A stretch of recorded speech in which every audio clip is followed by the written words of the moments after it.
দুই সহস্রাধিক মানুষের তাজা প্রাণ আর অন্তত হাজার দশেক মানুষের অঙ্গহানির এক রক্তক্ষয়ী যুদ্ধ থেকে মাত্র মাস তিনেক দূরে দাঁড়িয়ে আজকের কথাগুলো বলছি। শহরের রাস্তায় এখনো শহীদ ওয়াসিমদের রক্তের ছোপ ছোপ দাগ লেগে আছে। স্বাভাবিক জীবনে ফিরতে পারেনি এখনো শহীদের পরিবারগুলো। ইয়ামিনের মা হয়তো কাউকে পেলেই জানতে চাইছে আমার খোকার উপর কিসের এত রাগ ছিল ওদের। সে প্রশ্নের উত্তর হয়তো কেউ কোনোদিন দিতে পারবে না। বুকের ভেতর গুলি নিয়ে নিস্তেজ পড়ে থাকা শরীরটাকে ওরা যেভাবে কুকুরের মতো টেনে হিঁচড়ে খেয়েছে, সভ্য এই সমাজে সেই উত্তর কি আসলেই আছে? পুড়ে যাওয়া লাশগুলোর কথা মনে করে সারা জীবন হয়তো হৃদয়টা পুড়তে থাকবে হতভাগা সেই মায়েদের। শহীদ ওমরের মা এখনো মানুষ পেলেই হয়তো প্রশ্ন করছে, আমার ছেলের বুকে ওরা এতগুলো গুলি কেন করলো? মারার জন্য তো একটা গুলি যথেষ্ট।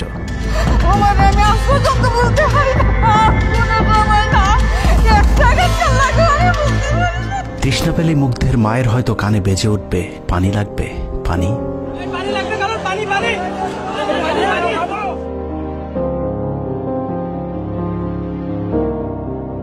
শুনেছি স্বাধীনতা অর্জনের চেয়ে রক্ষা করা অনেক কঠিন। স্বাধীনতার এই পতাকা সমুন্নত রাখতে যারা জীবন দিয়েছেন তাদের সে রক্ত যেন বৃথা না যায়। এ পতাকার জন্য যেন আর কাউকে জীবন দিতে না হয়। স্বাধীনতার এমন যুদ্ধ আর দেখতে চাই না। এ যুদ্ধের প্রতিপক্ষ অনেক হিংস্র, খুব নিষ্ঠুর। ওরা বুকে গুলি নিয়ে কাতরাতে থাকা মানুষকেও শান্তিতে মরতে দেয় না। ওরা আরো রক্ত চায়। 15 বছর মুসলিম নিধন করে ওদের এতটুকু অনুশোচনা নেই। রক্তের নেশায় এখনো বুঁদ হয়ে আছে হিংস্র পশু আত্মাগুলো। এদিকে এক পক্ষ নিজেদেরকে বিজয়ী ভেবে ঘরে ফিরেছে। ঘরে ফেরার আগে যাদের বাড়ি ঘরে আগুন দিয়ে ঘর থেকে বের করেছিল, সেই শত্রুকেই আবার তুলে নিয়েছিল নিজেদের ঘরে। ছাত্রলীগ নিষিদ্ধের কথা বলছে। এই নিষিদ্ধ করবার ম্যান্ডেটটা, নিষিদ্ধ করবার অধিকারটা তাদেরকে কে দিল? তারা এদেশের মানুষ, রাজনীতি করার অধিকার সকলের আছে। আমাদের কেড়ে নেওয়া যেমন অন্যায় ছিল, আমরাও আরেকজনের কেড়ে নেওয়ার অধিকার, এটা আমরা এভাবে বলি। আওয়ামী মানবরূপী দানব ঘাড়ের উপর বিষাক্ত কার্বন ডাই অক্সাইড ফেলছে, আর আমরা সেটাকে অক্সিজেন ভেবে বুকে নিচ্ছি। বিষাক্ত সাপ থেকে নিরাপদ না হয়ে সাপ নিয়ে খেলার পরিণতি কি হতে পারে সেটা বুঝতে খুব বেশি দেরি করবার প্রয়োজন নেই। আমার এই বার্তা আপনাদের কাছে পৌঁছানোর কয়েক ঘন্টা পরেই আপনার ঘরে যে শত্রুকে জায়গা দিয়েছিলেন তাদের সেই বিষমাখা মুখের বিষ আপনার গায়ে নেয়ার জন্য প্রস্তুত থাকুন। পূর্ব দিকে তাকিয়ে দেখুন, আকাশ আবারও কালো হয়ে এসেছে। খুটখুটে অন্ধকার দেখে ঝড়ের গতি যতটুকু ভাবছেন, অন্ধকারের সেই ঝড়ো বাতাস আসলে আলোর চেয়েও বেশি গতি নিয়ে ধেয়ে আসছে সবকিছু লণ্ডভণ্ড করে দিতে। প্রলয়ঙ্করী সেই ঝড়ের কবল থেকে প্রিয় মাতৃভূমিকে বাঁচাতে হলে দেশ রক্ষার পবিত্র দায়িত্ব যাদেরকে দেয়া হয়েছে, চলুন দেখে আসি তারা আসলে কতটা প্রস্তুত। জুলাইয়ের মাঝামাঝি পর্যন্ত সেনাবাহিনী ছাত্র আন্দোলন নিয়ে তেমন মাথা ঘামায়নি। ছাত্রলীগ যেদিন ঢাকা বিশ্ববিদ্যালয়ের ছাত্রীদের উপর আক্রমণ করেছিল, মূলত সেদিন থেকে সেনাবাহিনীর অভ্যন্তরীণ বিভিন্ন গ্রুপগুলোতে আলোচনা সমালোচনা শুরু হয়। 17 তারিখ সকল ডিভিশনের জিওসিরা অফিসার এবং সৈনিকদেরকে কোনো ধরনের গুজবে কান না দেওয়ার পরামর্শ দেন। জিওসিদের পক্ষ থেকে সাফ জানিয়ে দেওয়া হয়, সরকার মিসক্রিয়েন্টদের বিরুদ্ধে যথাযথ ব্যবস্থা নিচ্ছে, এটা নিয়ে সেনাবাহিনীর মাথা ঘামানোর কিছু নেই। 11 ডিভিশনের মেজর জেনারেল খালেদ আল মামুন, 55 ডিভিশনের GOC major general Mahbubur Rashid এবং কুমিল্লা ডিভিশনের জিওসি জাহাঙ্গীর আলম ছিলেন সবচেয়ে বেশি আক্রমণাত্মক। ছাত্রদের পক্ষে কোনো পোস্ট কিংবা প্রোফাইল পিকচার লাল করার বিরুদ্ধে তাদের ছিল কঠোর বার্তা। 17 জুলাইয়ের গুরুত্বপূর্ণ আরেকটি ঘটনা হলো, Hasina air chief marshal Hasan Mahmud খানকে বিমান বাহিনীর MI-17 হেলিকপ্টারকে এভি গান কনফিগারেশন লোড করতে বলেন, যা মূলত যুদ্ধকালীন চূড়ান্ত সময় ব্যবহার করা হয়। এয়ার চিফ হাসিনাকে উল্টো প্রশ্ন করেন, আমাদের সেনাবাহিনী কি এখনো ফেল করেছে? তাহলে এত দ্রুত বিমান বাহিনী কেন? বিমান বাহিনী প্রধানের মুখের উপর এমন বক্তব্যে শেখ হাসিনা প্রচণ্ড ক্ষেপে যান। এর পরপরই তিনি বিমান বাহিনী প্রধানের বিরুদ্ধে পদক্ষেপ নেওয়ার জন্য ব্রিগেডিয়ার জেনারেল ইমরান হামিদ এবং লেফটেন্যান্ট জেনারেল মুজিবকে নির্দেশ দেন। আর্মি ইন্টেলিজেন্স থেকে এই পরিকল্পনার তথ্য জেনে বিমান বাহিনী প্রধান ওই রাতেই তার নিরাপত্তার জন্য গাজীপুর থেকে এয়ার কমান্ড নিয়ে আসেন, যে ইউনিটটি এখনও বিমান বাহিনী প্রধানের নিরাপত্তার দায়িত্বে ঢাকাতেই অবস্থান করছে। যাই হোক, বিমান বাহিনী প্রধান সেদিন রাজি হলে ব্ল্যাকআউটের সময়টা আরও ভয়ঙ্কর হতে পারত। বিমান বাহিনীর সহায়তা না পেয়ে শেখ হাসিনা পরদিন র্যাব প্রধানকে ডেকে আদেশ দেন তার হেলিকপ্টার প্রস্তুত রাখার। র্যাব প্রধান হাসিনার আদেশ অনুযায়ী ছাত্রদের বিরুদ্ধে অপারেশনে হেলিকপ্টার ব্যবহার করেন। হেলিকপ্টারের গুলিতে যতগুলো হতাহতের ঘটনা ঘটেছে সবগুলোই র্যাবের হেলিকপ্টার থেকে করা হয়েছিল। র্যাবের পাশাপাশি ঢাকার বাইরে দু একটি পাদে প্রায় সবকটি ডিভিশনের জিওসিরা দেশের বিরুদ্ধে অবস্থান নিয়েছিলেন। ঢাকার বাইরে থেকে বিশেষ করে ডিভিশন সাপোর্ট ব্যাটালিয়নকে অগ্রাধিকার ভিত্তিতে ঢাকায় নিয়ে আসা হয়, কারণ তাদের সাথে এপিসি সুবিধা ছিল। এপিসি গাড়িগুলো মূলত ছাত্রদের বিরুদ্ধে চূড়ান্ত পদক্ষেপ নেওয়ার জন্যই আনা হয়েছিল। রাষ্ট্রীয় গুরুত্বপূর্ণ এলাকা কেপিআই রক্ষায় 19 তারিখে সেনা নামানোর সিদ্ধান্ত নেওয়া হয়। নিয়ম অনুযায়ী সেনাবাহিনীর কেপিআই রক্ষার দায়িত্ব পালন করার কথা থাকলেও বিভিন্ন জায়গায় দেখা গেছে সেনাবাহিনীর ছত্রছায়ায় পুলিশ এবং আওয়ামী লীগ ছাত্রলীগের সন্ত্রাসীরা ছাত্রদের উপর হামলা চালিয়েছে। কোথাও সরাসরি সেনাবাহিনীকেও গুলি চালাতে দেখা গেছে। এর মধ্যে ঢাকার 46 পদাতিক ডিভিশনের ইনফ্যান্ট্রি ব্রিগেডের ইউনিটগুলো ঢাকার প্রাণকেন্দ্রগুলোতে ছাত্রদের উপর সবচেয়ে বেশি দমন পীড়ন চালিয়েছে। অনুসন্ধানে 19 থেকে 23 জুলাই পর্যন্ত গণহত্যার সাথে জড়িত সেনাবাহিনীর কয়েকজন অফিসারের নাম উঠে এসেছে, যারা এখনো পর্যন্ত গুরুত্বপূর্ণ সব পদে বহাল আছেন, যা ডক্টর মোহাম্মদ ইউনূস সরকারের জন্য অত্যন্ত বিপজ্জনক। কতটা বিপজ্জনক সেটা বোঝার জন্য আন্দোলনের সময়টাতে ওই অফিসারদের ভূমিকা কি ছিল সেটা একটু দেখে আসি। আন্দোলনের সবচেয়ে বেশি রক্তক্ষেকো ছিলেন বিজিবির ডিজি মেজর জেনারেল আশরাফ। সূত্র জানিয়েছে ভারতীয় নাগরিকদের বিজিবির পোশাক পরিয়ে মাঠে নামিয়েছিলেন বিজিবির এই মহাপরিচালক। সেনাবাহিনী শেখ হাসিনাকে পদত্যাগের পরামর্শ দেওয়ার পরেও শুধু বিজিবিকে নিয়ে হত্যাকাণ্ড চালিয়ে শেখ হাসিনাকে ক্ষমতায় রাখার গ্যারান্টি দিয়েছিলেন মেজর জেনারেল আশরাফ। 5 তারিখ হাসিনা পালিয়ে যাবার আগ মুহূর্তে তিনি স্বরাষ্ট্রমন্ত্রীকে ফোন করে বলেছিলেন, কয়েক হাজার মানুষ মারলেই পরিস্থিতি ঠান্ডা হয়ে যাবে, অতএব কোনো অবস্থাতেই যেন প্রধানমন্ত্রী পালিয়ে না যান। স্বরাষ্ট্রমন্ত্রীকে তিনি এমনটাই পরামর্শ দিয়েছিলেন। 5 তারিখ সকাল থেকে দুপুর পর্যন্ত ঢাকা শহরে সবচেয়ে বেশি তৎপরতা ছিল বিজেপির। ওই দিন সকাল থেকেই ঢাকার প্রবেশ পথগুলোতে চেকপোস্ট বসিয়ে তল্লাশি চালিয়েছিল মেজর জেনারেল আশরাফের বিজিবি। বিজিবির একটি সূত্র জানিয়েছে বিজিবি মহাপরিচালক প্রতিদিন সিওদের কাছ থেকে হিসেব নিতেন কে কতজন ছাত্র হত্যা করেছে। বিজিবি মহাপরিচালকের নির্দেশনায় খুনের সেই প্রতিযোগিতায় সবচেয়ে ভালো পারফর্মার ছিল কর্নেল রিদওয়ান। সূত্রের মতে ছাত্র আন্দোলনে বিজিবি অন্তত 500 শিক্ষার্থীকে গুলি করে হত্যা করেছে। বিজিবি প্রধান এবং রিদওয়ানের মতো তার অনুগত অফিসারদের জেলে থাকার কথা, কিন্তু তারা এখনো গুরুত্বপূর্ণ সব দায়িত্ব পালন করে যাচ্ছে। আর মেজর জেনারেল আশরাফ এখন পর্যন্ত বিজিবি প্রধানের চেয়ারেই বসে আছেন। হত্যাকাণ্ডের বেশিরভাগই জড়িত ছিল বগুড়ার 7 ইস্ট বেঙ্গল। রহস্যজনক কারণে 7 ইস্ট বেঙ্গলকে এখনো পর্যন্ত বগুড়ায় ফেরত না পাঠিয়ে ঢাকাতেই রাখা হয়েছে। মেজর জেনারেল ফেরদৌস হাসান সেলিম, যার মা ছিলেন হাসিনার অত্যন্ত ঘনিষ্ঠ বান্ধবী। ফেরদৌস সেলিম শেখ হাসিনাকে ফুপু বলে ডাকতেন। 27তম বিএমএ লং কোর্সের এই অফিসারের পাসিং আউটে শেখ হাসিনা নিজে উপস্থিত ছিলেন, যদিও হাসিনা তখন বিরোধী দলীয় নেত্রী ছিলেন। ডিজিএফ এর পদে থাকাকালীন হাসিনার টাকা পাচার এবং থাইল্যান্ডের বিভিন্ন ব্যবসা দেখাশোনার দায়িত্ব ছিল তার। 5 তারিখের সময়টাতে গুরুত্বপূর্ণ কোনো পদে না থাকায় নিজেকে এখন আওয়ামী বিরোধী দাবি করছেন ফেরদৌস হাসান সেলিম।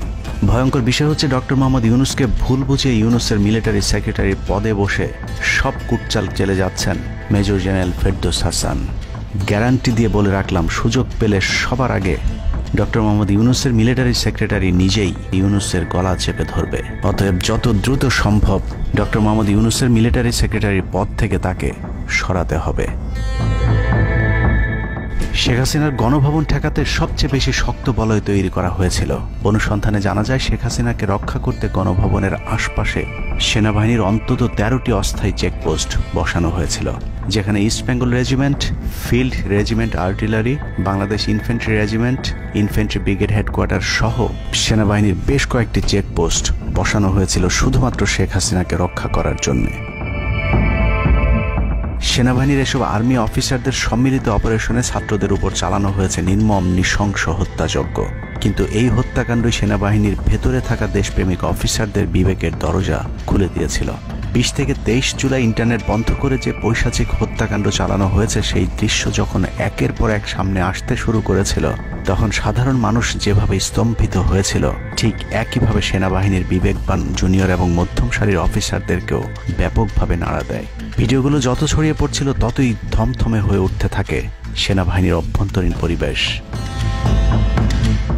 27 তারিখ প্রাপ্ত গোয়েন্দা তথ্যের ভিত্তিতে সেনাপ্রধানকে জানানো হয় পরিস্থিতি নিয়ন্ত্রণের বাইরে চলে যাচ্ছে। কোনো অবস্থাতেই প্রধানমন্ত্রীকে ক্ষমতায় রেখে পরিস্থিতি নিয়ন্ত্রণ করা সম্ভব নয়।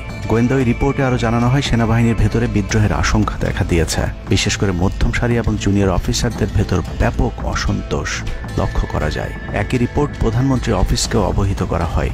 সেই রিপোর্টের পরেও কঠোর অবস্থানে যাবার সিদ্ধান্ত নেওয়া হয় সরকারের পক্ষ থেকে।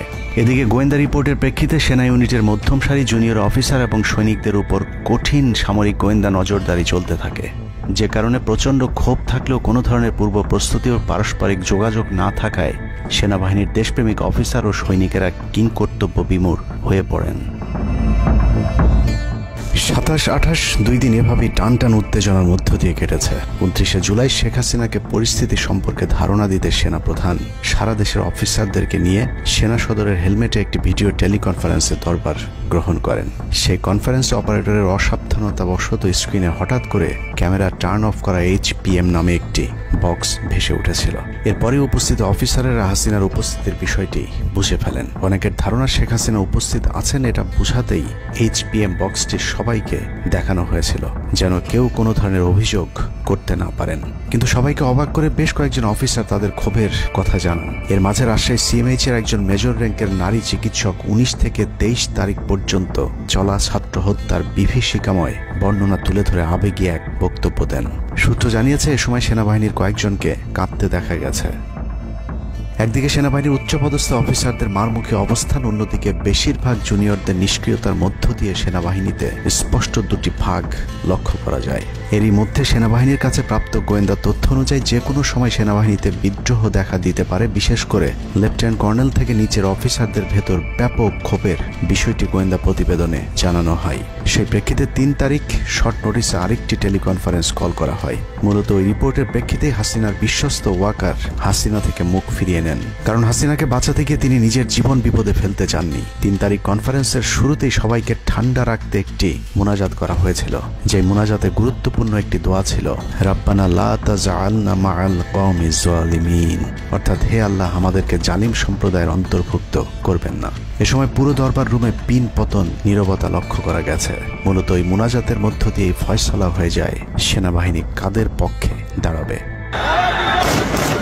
সেনা সূত্র থেকে পাঠানো এসব তথ্যে উঠে এসেছে সেনাবাহিনী কোন কোন এলাকায় ছাত্র জনতার উপর গুলি চালিয়েছিল এবং কতটা পরিকল্পিতভাবে মানুষ হত্যার ছক কষা হয়েছিল। 4 তারিখও সেনাবাহিনীর ভূমিকা ছিল অত্যন্ত অস্পষ্ট। কিছু জায়গায় সেনাবাহিনী ছাত্রদের পক্ষে, আবার কিছু জায়গায় ছাত্রদের উপর গুলিও চালিয়েছে। 4 আগস্ট সবার প্রথম 24 ডিভিশন চট্টগ্রামের GOC lieutenant general Mainur Rahman তার বাহিনীকে ছাত্রদের পাশে দাঁড়ানোর নির্দেশ দেন। 5 তারিখ সকাল পর্যন্ত আর্মির ভূমিকা ছিল অত্যন্ত সন্দেহজনক। সকাল 10টা পর্যন্ত আর্মি কড়াকড়িভাবেই দায়িত্ব নিয়েছিলেন। বিশেষ করে গণভবনের আশপাশে 12টা পর্যন্ত ছাত্রদেরকে ভয় দেখাতে কয়েক রাউন্ড লাইভ অ্যামুনেশন ফায়ার করা হয়। 4 তারিখ 3 বাহিনী প্রধান, পুলিশ প্রধান এবং DGDGF-এর সারা রাত নির্ঘুম কেটেছে। 3 থেকে 5 তারিখ পর্যন্ত গুরুত্বপূর্ণ কিছু ঘটনা ঘটেছে, সেটা তুলে ধরবার আগে শেখ হাসিনার পালিয়ে যাওয়ার বর্ণনা দিয়ে আসা যাক। 5 তারিখ সকাল ঠিক 9টায় প্রধানমন্ত্রীর অফিসে গিয়ে শেখ হাসিনাকে পদত্যাগ করতে বলেন সেনাপ্রধান। শেখ হাসিনার কথা শোনার সাথে সাথে সেনাপ্রধানকে দৌড়ে মারতে আসেন। এ সময় 3 বাহিনী প্রধানকে অকথ্য ভাষায় গালাগাল করেন শেখ হাসিনা। জেনারেল ওয়াকারকে হাসিনা বলেন, তুই পুলিশকে দেখে শিখতে পারিস নাই। এ সময় বিমান বাহিনী প্রধান সজীব ওয়াজেদ জয়কে ফোন করে তার মাকে বোঝানোর জন্য অনুরোধ করেন। সজীব ওয়াজেদ জয় এটি জানার পর উল্টো আর্মি চিফকে তুই তুকারি করে হুমকি দিতে থাকেন, তোর কোন বাবা তোকে চিফ বানাইছে, তোর বউ ছেলে মেয়ে কে কোথায় আছে সবকিছু দেখে নেওয়া হবে।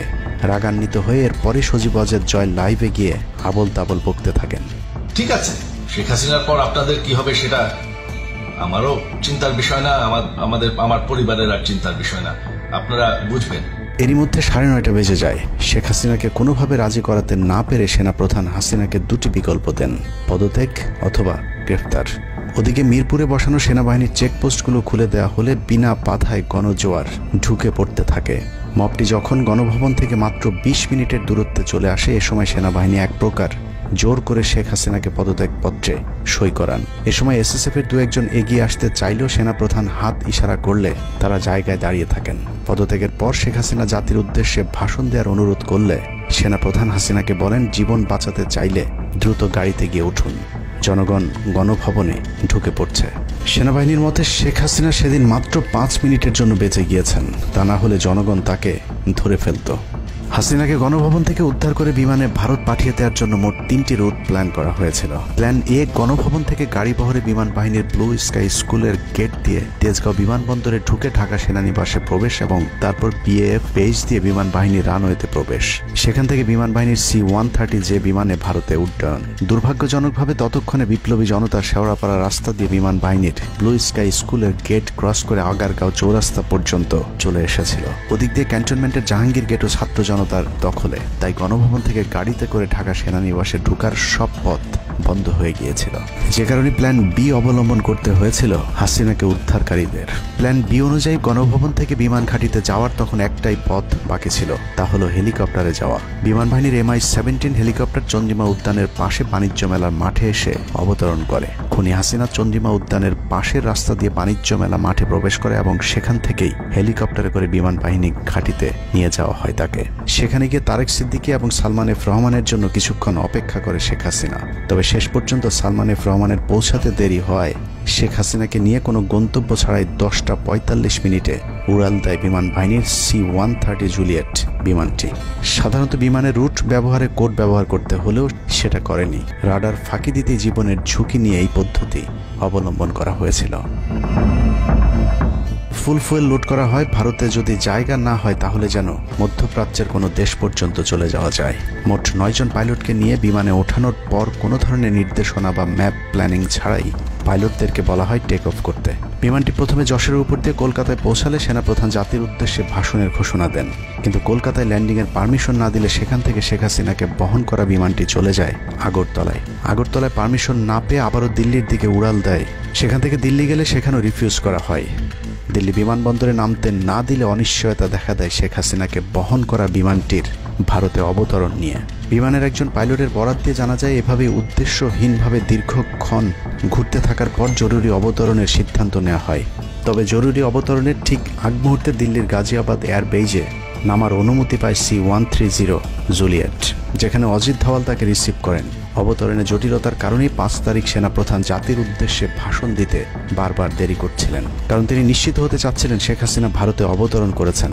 তারপরই বাংলাদেশের মানুষ মুক্তি পায় এক ফেরাউনের হাত থেকে।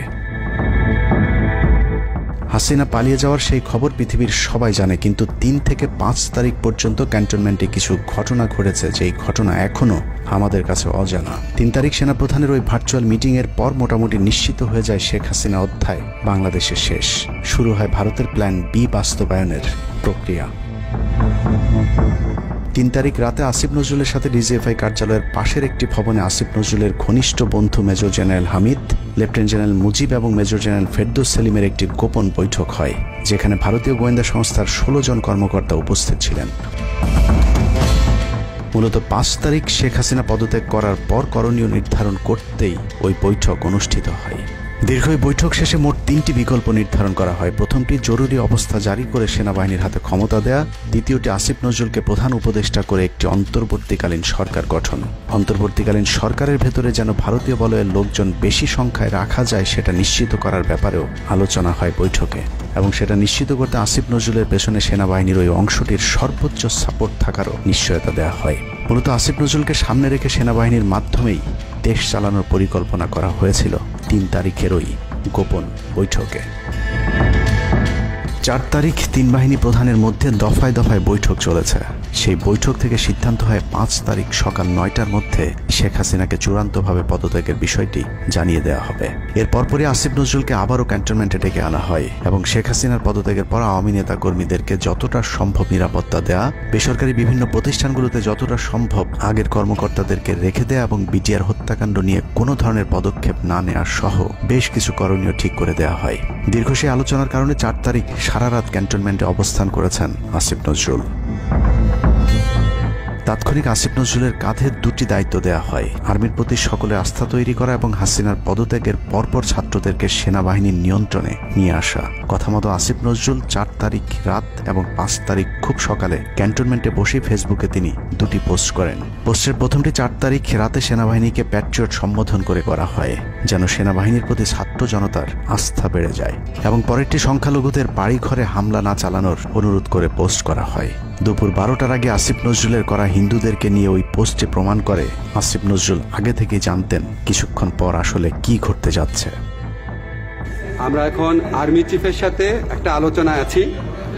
আমি যতটুকু ওনার সাথে কথা বলেছি আমার কাছে মনে হয়েছে, আশা করছি আপনাদের জন্য অনেক বড় সুসংবাদ আসছে। বিজয়ের খবর আগেই জেনে যাওয়াটা সমস্যা না, কিন্তু সমস্যা হলো আসিফ নজরুল সবাইকে আন্দোলনের কেন্দ্রবিন্দু ঢাকা বিশ্ববিদ্যালয়ে যেতে না বলে ক্যান্টনমেন্টের সুখবরের অপেক্ষায় থাকতে বলেন। মূলত আসিফ নজরুলের ওই ফাঁদে পা দিয়ে ছাত্র জনতার জুলাই আগস্ট বিপ্লবের বিজয় হাতছাড়া হয়ে গিয়েছিল। ছাত্র নেতাদের সরলতাকে কাজে লাগিয়ে আসিফ নজরুল নাহিদ আসিফদেরকে সেনাপ্রধানের কাছে আসতে বলেন। নাহিদ, আসিফ, মাহফুজরা সেনাপ্রধানের কাছে যাবার আগে আসিফ নজরুলের প্রধান উপদেষ্টা হবার বিষয়টি চূড়ান্ত হয়ে যায়। সমন্বয়কেরা পৌঁছানোর পর সেনাপ্রধান তাদেরকে জানায় আসিফ নজরুল হচ্ছেন প্রধান উপদেষ্টা। কিন্তু ছাত্ররা ডক্টর মোহাম্মদ ইউনুসকে প্রধান উপদেষ্টা বানানোর দাবি করলে আসিফ নজরুল তাদেরকে জানায় ডক্টর ইউনুস প্রধান উপদেষ্টা হতে রাজি না। কিন্তু ছাত্র নেতাদের সাথে ইউনুসের আগে থেকে যোগাযোগ ছিল, যে কারণেই সেনাপ্রধানকে ছাত্ররা জানায় আমরা ডক্টর ইউনুসের সাথে একান্তে কথা বলতে চাই। ছাত্ররা ডক্টর ইউনুসকে ফোন করলে তিনি জানান প্রধান উপদেষ্টা হতে চান না সেনাবাহিনী কিংবা আসিফ নজরুলের কাছে তার এরকম কোনো বার্তা তিনি দেননি। এরপর ছাত্র নেতাদের দাবির মুখে ইউনুসকে প্রধান উপদেষ্টা বানাতে বাধ্য হয় সেনাবাহিনী। ডক্টর মোহাম্মদ ইউনুসকে প্রধান উপদেষ্টা করা হলেও ক্ষমতার কেন্দ্রে থেকে যায় ভারত নিয়ন্ত্রিত ক্যান্টনমেন্টের মদতপুষ্ট আসিফ নজরুল, যাকে তারা সুনিপুণভাবে গেল এক যুগে তিলে তিলে তৈরি করেছেন। আসিফ নজরুল তার মন্ত্রণালয়ের বাইরেও সবখানে নিয়োগ থেকে বদলি বরখাস্তের একক ক্ষমতা ভোগ করতে থাকে। একদিকে সেনাবাহিনীর ছত্রছায়া আসিফ নজরুলের হাত ধরে ভারতীয় এজেন্টদেরকে গুরুত্বপূর্ণ সব পদে বসানো হচ্ছিল, অন্যদিকে চলছিল পুরো দেশ দখলের ভয়ঙ্কর ষড়যন্ত্র। কিন্তু ছাত্রদের চাপের মুখে আসিফ নজরুলের পরিবর্তে ডক্টর মোহাম্মদ ইউনুসের প্রধান উপদেষ্টা হবার বিষয়টি কোনোভাবেই মেনে নিতে পারেনি সেনাবাহিনীর ভারতপন্থী অংশটি, যে কারণে 5 তারিখ রাতেই একটি ব্যর্থ সেনাকুয়ের ষড়যন্ত্র করা হয়েছিল। 5 তারিখের পরপর ইউনুসের একের পর এক ভারতীয় আগ্রাসন বিরোধী বক্তব্যে আতঙ্কিত হয়ে ওঠে ভারতীয় বলয়, যে কারণে 8 তারিখ শপথ নেয়ার আগেই ডক্টর মোহাম্মদ ইউনুসকে হত্যা করে সেনাকুয়ের আরেকটি চেষ্টা চালায় সেনাবাহিনীর ওই অংশটি। 8 তারিখ ডক্টর ইউনুসের নেতৃত্বে নতুন সরকার শপথের ঠিক আগ মুহূর্তে একটি সেনা কুয়ের চেষ্টা করা হয়। কুয়ের নেতৃত্ব দেন লেফটেন্যান্ট জেনারেল মুজিব এবং মেজর জেনারেল হামিদুল হক।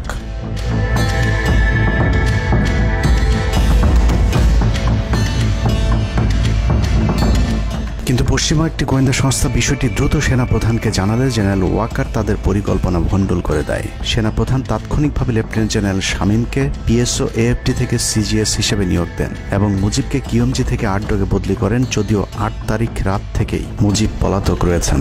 এরপর 12 সেপ্টেম্বর তাকে সেনাবাহিনী থেকে বরখাস্ত করা হয়। একই দিনে লেফটেন্যান্ট জেনারেল হামিদুলকে স্বেচ্ছায় অবসরে পাঠানো হয়। এনডিসি থেকে মেজর জেনারেল সাইফুলকে মিনিস্ট্রি অফ ফরেন অ্যাফেয়ার্স এবং চিফ অফ জেনারেল স্টাফ শাহিনকে এনডিসিতে পাঠানো হয়। কয়েকজনের ব্যাপারে পদক্ষেপ নেওয়াটা যেমন স্বস্তির, তেমনি ষড়যন্ত্রকারীদেরকে যেখানে বদলি করা হয়েছে তাদের প্রতিটি পদই অত্যন্ত গুরুত্বপূর্ণ, যা বর্তমান সরকার এবং দেশের স্থিতিশীলতার জন্য চরম বিপজ্জনক। কতটা বিপজ্জনক সেটা জানতে চলুন শুরুতেই যে প্রলয়ঙ্কারী ঝড়ের কথা বলেছিলাম সেখানে ফিরে যাওয়া যাক। ভারতীয় গোয়েন্দা সংস্থা 5 তারিখের পর থেকে দেশে নানাভাবে একটা সাম্প্রদায়িক দাঙ্গা বাঁধানোর চেষ্টা চালিয়ে যাচ্ছেন, যেটাকে কেন্দ্র করে বাংলাদেশে একটা সামরিক অভিযান চালানো যায়। এই দাঙ্গা বাঁধাতে ভারতীয় গোয়েন্দারা আওয়ামী লীগ, হিন্দু এবং ইসকনকে কিভাবে ব্যবহার করছে সেই পরিকল্পনার ছক এখন বাংলাদেশি গোয়েন্দাদের হাতে। একটি গোয়েন্দা সংস্থা থেকে যেসব তথ্য আমার কাছে পৌঁছেছে তা রীতিমতো এই দেশের অস্তিত্বের জন্য হুমকি স্বরূপ। আওয়ামী লীগ, হিন্দু আর ভারতের এই চক্রান্ত যদি সঠিকভাবে মোকাবেলা করা না যায় তাহলে অচিরেই বাংলাদেশের অবস্থা হবে হায়দ্রাবাদের মতো। জননেত্রী শেখ হাসিনাকে দেশ থেকে সরে যেতে বাধ্য করেছেন। বাংলাদেশকে নিয়ে ভয়ঙ্কর এই চক্রান্তে জড়িত আওয়ামী লীগ, সনাতনী এবং ইসকনের অন্তত 40টি হোয়াটসঅ্যাপ গ্রুপ এবং জুম মিটিং এর ভিডিও হাতে পেয়েছে গোয়েন্দারা। গোয়েন্দাদের কাছে প্রাপ্ত এসব তথ্যে যা উঠে এসেছে তা আটকে ওঠার মতো।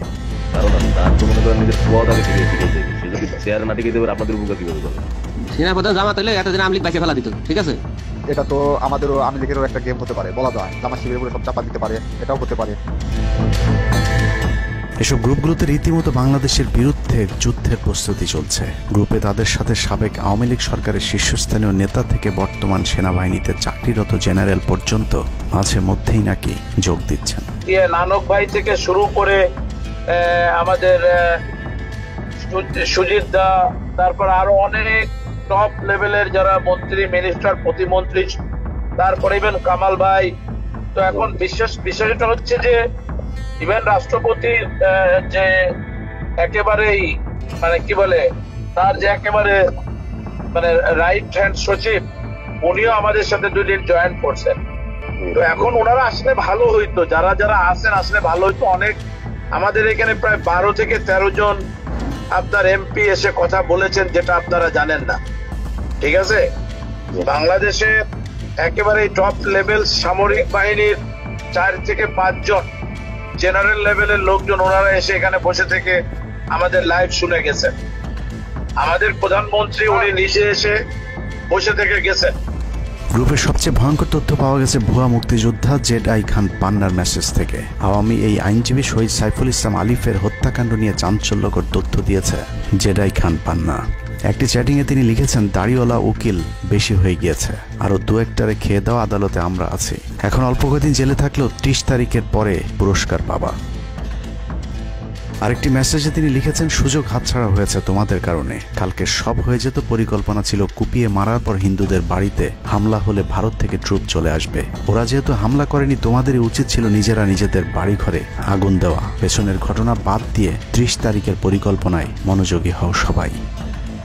শহীদ আলিফ হত্যাকাণ্ড নিয়ে আরেকজন লিখেছেন, কালকে আদালতে একটা লাশ পড়বে, হিন্দু ভাইদের পাশে আমাদের সবাইকে থাকতে হবে, ব্রিগেড মেজরের কমান্ড মেনে চলতে হবে। 30 তারিখের কর্মসূচি নিয়ে গ্রুপটিতে সশস্ত্র যুদ্ধের মাধ্যমে দেশ দখলের ভয়ঙ্কর সব আলোচনা করার ভিডিও হাতে এসেছে আমাদের। তারা বাঙালি অস্ত্রগুলি আছে, এই অস্ত্রগুলি কোথায় আছে আমার কাছে অলরেডি খবর এসেছে। আমি নিউজ দিচ্ছি গোয়েন্দাদের মাধ্যমে, তারা বলেছে 5000-এর বেশি তারা অস্ত্র আছে, M60 রাইফেল, সাইবার রাইফেল আছে, 47 রাইফেল আছে, তাদের কাছে অত্যাধুনিক হটগান আছে। আলোচকদের একজন বলছিলেন, সাবেক এবং বর্তমান পুলিশের সমন্বয়ে 1700 অস্ত্রধারী গ্যারিলা প্রস্তুত করা হয়েছে 30 নভেম্বরের জন্য। আমরা ইতিমধ্যে কথা বলেছি, পুলিশ পার্টির কথা বলছি, পুলিশের অনেক উদ্যোগ কর্মকর্তা অতিরিক্ত আইন থেকে শুরু করে পুলিশ পার্টিরা এসে এসেছেন, ওনারা আমার সাথে কথা বলে আমাদের যোগাযোগ রক্ষা করছে। ঢাকা শহরকে কিভাবে ব্লক করা হবে সেই পরিকল্পনাও করা হচ্ছে এসব জুম মিটিংগুলোতে।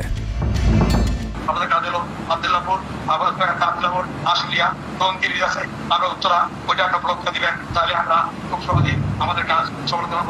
সশস্ত্র যুদ্ধের জন্য পুরো দেশকে মোট 10টি বিভাগে বিভক্ত করা হয়েছে, যেখানে একজন করে ব্রিগেড মেজর নিয়োগ দেওয়া হয়েছে, যাদের সবাই দেশেই অবস্থান করছেন। এর মধ্যে গ্রুপে প্রাপ্ত জেডাই খান পান্নার নম্বরটিতে মেসেজ পাঠানো হলে মুহূর্তেই সাড়া দেন তিনি। কল করতেই গড় গড় করে সবকিছু স্বীকার করেন। জেডাই খান পান্না, জি আমি তাই। 30 তারিখ 50 থেকে 80% পুলিশ, আনসার, এমনকি সচিবালয়ের আমলারাও তাদের পক্ষে মাঠে নামবে বলে স্বীকার করেন গেরিলা আক্রমণের পরিকল্পনাকারী জেডাই খান পান্না। আপনারা কি কোনো গেরিলা ইনভেশন হামলা করা যাবে? ঢাকার স্টুডেন্টরা যদি এখনো সাপোর্টার্স অর্গানাইজ হইতে নামে, এই অ্যাডমিনিস্ট্রেশনের 50% না 80% লোক নামে আসবে, পার্টিকুলারলি পুলিশ, আনসার এবং সেক্রেটারিয়েট থেকে। পালিয়ে যাবার আগে এই ভিডিও প্রচারের সাথে সাথে রাষ্ট্রদ্রোহিতার অভিযোগে তাকে গ্রেফতার করতে হবে, তাহলে চক্রান্তকারীদের আরও পরিকল্পনার তথ্য পাওয়া যেতে পারে। ভবিষ্যতে এ ধরনের ষড়যন্ত্র বন্ধ করতে গ্রুপে থাকা সকলের মোবাইল নম্বর এবং চেহারা দেখে শনাক্তের পর দ্রুত গ্রেফতার করতে হবে। সূত্র জানিয়েছে, ডিজিএফআই প্রধানের প্রত্যক্ষ তত্ত্বাবধানে চলছে এসব দেশবিরোধী তৎপরতা। আর্মিকে ম্যাজিস্ট্রেসি পাওয়ার দেয়া হলেও তাদেরকে ক্ষমতা প্রয়োগ করতে দেওয়া হচ্ছে না, যে কারণে আওয়ামী লীগ নেতারা বেশিরভাগ এখনও দেশে থাকলেও তাদেরকে ধরা হচ্ছে না। অতএব সেনাবাহিনীর উচ্চপদস্থ হাসিনাপন্থী অফিসারদেরকে দ্রুত সেনাবাহিনী থেকে সরাতে হবে। 5 তারিখ সেনাপ্রধান যে ভূমিকা রেখেছেন তার জন্য তিনি অবশ্যই প্রশংসার দাবিদার, কিন্তু সেনাপ্রধানকে প্রমাণ করতে হবে তিনি আসলেই নায়ক নাকি খলনায়ক। 5 তারিখের পরেও সেনাবাহিনীর গুরুত্বপূর্ণ পদগুলোতে রদবদল না করা এবং গুম খুনের সাথে জড়িত অফিসারদের বিরুদ্ধে কোনো ব্যবস্থা না নেওয়া সহ বিডিআর হত্যাকাণ্ডের বিষয়ে দৃশ্যমান কোনো পদক্ষেপ না নেওয়া খুবই সন্দেহজনক। সূত্র জানিয়েছে সেনাপ্রধানের স্ত্রীর সাথে প্রতিনিয়ত শেখ হাসিনার যোগাযোগ রয়েছে। অতএব সেনাপ্রধানকে দ্রুত তার অবস্থান পরিষ্কার করে সেনাবাহিনীর গুরুত্বপূর্ণ পদগুলোতে নতুন করে নিয়োগ দিতে হবে। সেনাবাহিনীর জুনিয়র এবং মধ্যম সারির অফিসার এবং সৈনিকদের সবসময় দেশের স্বার্থে যুদ্ধের জন্য প্রস্তুত থাকতে হবে। মনে রাখতে হবে সেনাবাহিনী আমাদের আস্থার প্রতীক। সিনিয়র অফিসারদের দেশবিরোধী আদেশ এলে সৈনিকদেরকে নিয়ে তাদেরকে প্রতিহত করতে হবে। মনে রাখতে হবে সংখ্যায় আপনাদের মতো দেশপ্রেমিকদের সংখ্যাই এখনো সেনাবাহিনীতে বেশি। দেশের যে কোনো প্রয়োজনে সেনাবাহিনী যদি জনগণকে ডাক দেয় তাহলে এ দেশের প্রতিটি মানুষ জীবন দেওয়ার জন্য প্রস্তুত রয়েছে। ডক্টর মোহাম্মদ ইউনূসের পাশে থাকা ভারতীয় গুপ্তচর আসিফ নজরুল, মিলিটারি সেক্রেটারি ফেরদৌস হাসান সেলিম এবং প্রেস সেক্রেটারি শফিকুল আলমকে দ্রুত সরাতে হবে। প্রধান উপদেষ্টার সাথে ছাত্র নেতাদের সাক্ষাতের পথ সহজ করতে হবে। আসিফ নজরুলরা অসৎ উদ্দেশ্যে মাহফুজ আলমকে তার পাশ থেকে সরিয়েছে। অতএব যত দ্রুত সম্ভব মাহফুজ আলমকে আবারও বিশেষ সহকারীর পদে ফিরিয়ে আনতে হবে। গুরুত্বপূর্ণ যে কোনো সিদ্ধান্তের ক্ষেত্রে নাহিদ এবং আসিফদের মতামত প্রধান উপদেষ্টাকে গুরুত্বের সাথে নিতে হবে। জেডাই খান পান্নাদের ষড়যন্ত্র এবার সফল না হলেও এই ষড়যন্ত্র চলতেই থাকবে। বাংলাদেশের প্রতিটি মানুষকে চোখ কান খোলা রাখতে হবে, মনে রাখতে হবে শত্রু আপনাদের ঘরের কোণেই। ভারত যদি বাংলাদেশে আক্রমণ করে তাহলে সবার আগে আওয়ামী লীগ আর শ্রীকৃষ্ণের ভক্তরাই আপনার গলায় ছুরি ধরবে। অতএব শত্রুরা যেন আবারও বাংলাদেশের স্বাধীনতাকে ভারতের কাছে বিক্রি করতে না পারে সেদিকে সবাইকে লক্ষ্য রাখতে হবে। আল্লাহ হাফেজ।